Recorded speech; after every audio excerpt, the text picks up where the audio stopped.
Well, I'm on the phone with the Ellsworth head coach, Duane Crawford. And, Coach, just like MDI, you've got to be happy that double sessions have come to an end and get back to somewhat of a regular format now.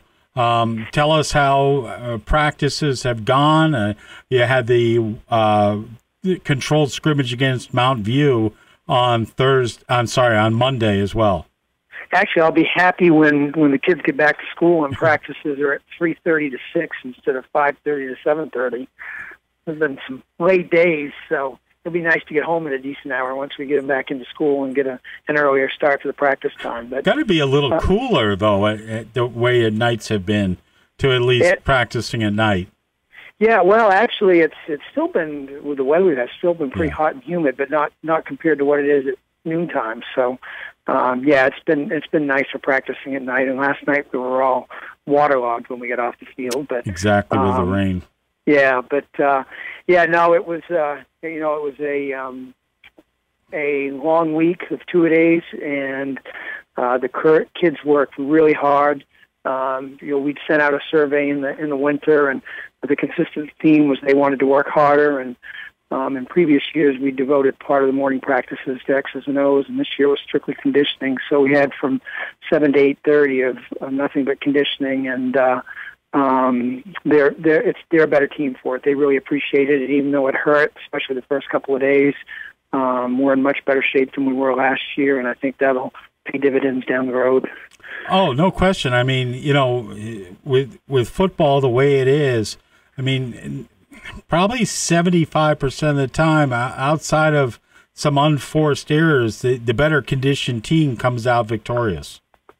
Yeah, and especially when you have low numbers and you don't have a lot of depth. You want to keep those kids in as good of shape as you possibly can going into the season, and keeping them in good shape the entire season, and that will reduce the number of injuries because they're not getting as fatigued as easily, and especially with our kids, where most of them are playing 4 quarters. So we'll continue to keep that conditioning theme going throughout the season. We'll have a couple of nights each week, Wednesday and Thursday, or Tuesday and Wednesday rather, where we do a little bit of conditioning mixed in with the practice to make sure we don't lose any of that. But so they're in better shape, and some kids, that were only able to get 2 or 3 snaps in a row last year. I had one that last year couldn't play more than 2 or 3 snaps. He made it through all 30 snaps of the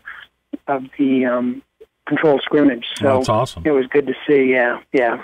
What was your impression of the controlled scrimmage?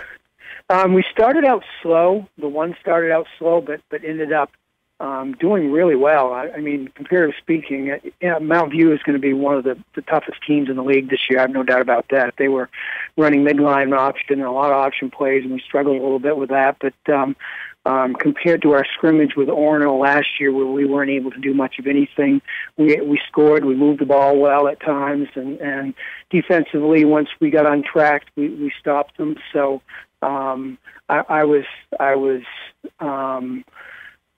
happy, not overjoyed, but happy with the progress that we made from last year, and we still have a lot of things to work on. And tomorrow night's game is still a practice as much as it is anything else. So we get to refine some of our work a little bit more tomorrow night, and of course against MDI they're going to be tough, and so I'm just hoping we can go out there and put on a good showing and be respectable.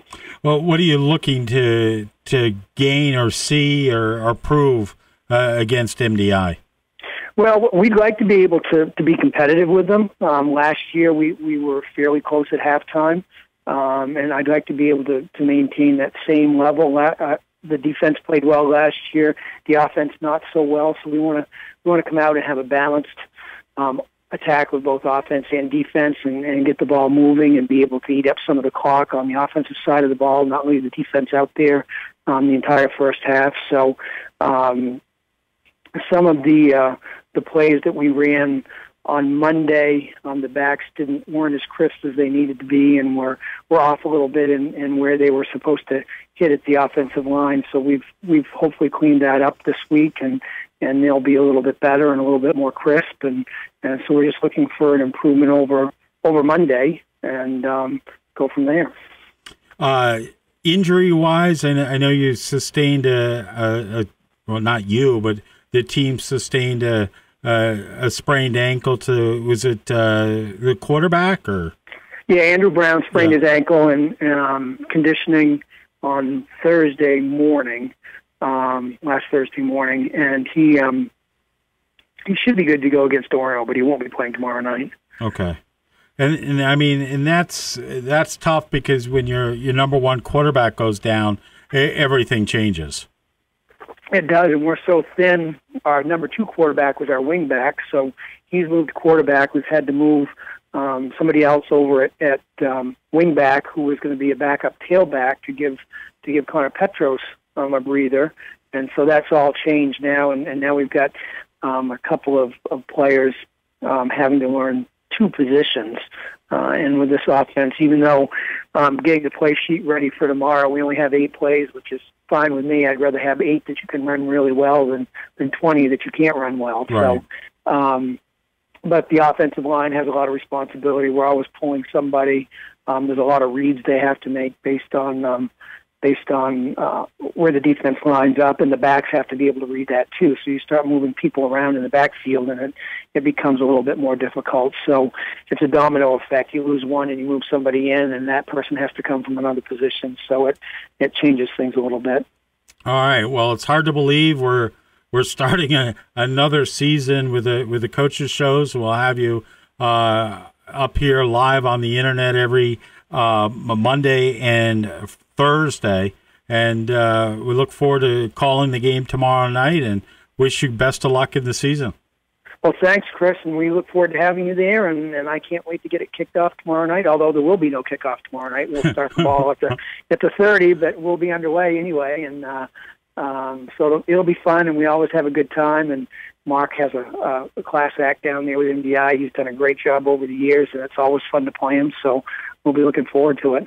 All right, perfect. Thank you very much. All right, thanks, Chris. All right.